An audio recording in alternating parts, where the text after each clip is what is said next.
Lammiin koo beela'ee dheebotee osoo qabuu dhabee rakkatee harka ormaa ilaalaa jira abirmanuu nu waliif fira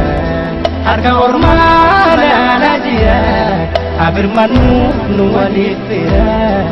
lammiin koo beela'ee dheebotee osoo qabuu dhabee rakkatee harka ormaa ilaalaa jira abirmanuu nu waliif fira harka ormaa ilaalaa jira abirmanuu nu waliif fira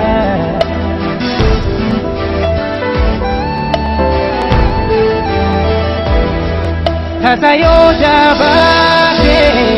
didee gaaraan uuma kan lammiin abdaa Yalamni kusuma alagan alagada siruma yadatu sabar kun jiru garani rifatu sabar kun jiru garani rifatu gafa punyani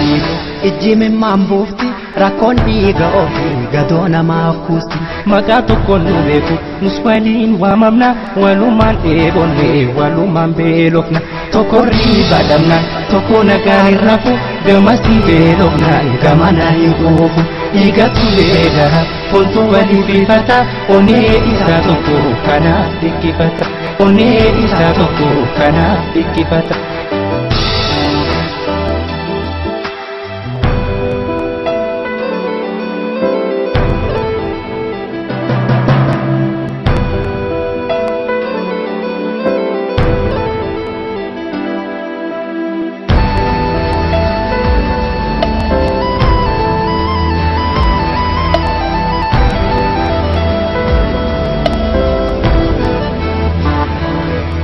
Lammiin koo beela'ee dheebotee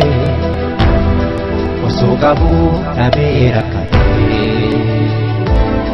harka ormaa ilaalaa jira abirmanuu nu waliif fira harka ormaa ilaalaa jira abirmanuu nu waliif fira lammiin koo beela'ee dheebotee osoo qabuu dhabee rakkatee harka ormaa ilaalaa jira abirmanuu nu waliif fira harka ormaa ilaalaa jira abirmanuu nu waliif fira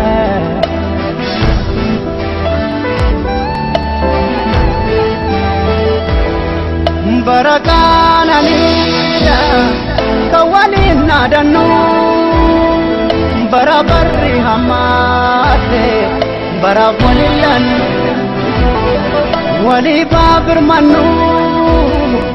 wala bal nurako adam barheda hoda wali sadi birko adam barheda hoda wali sadi birko nyate garaan qabdu sabbata butaatti harmi dhiiga bahe ilmoon dhiiga hooti qaamni isaanii dhume nafatu foondaare otoo lubbuun jiru wallaatti marsaare lammiin koo beela'ee raabsuu booga bula namni namaa naannee namaa hoola ifirraa buufne ormaa koomitaata nusirratti beelofne wanti eenyuudhaata beelaan du'uumana seenaaf du'uwayya namni duulee seenaatu ol kaaya namni duulee seenaatu ol kaaya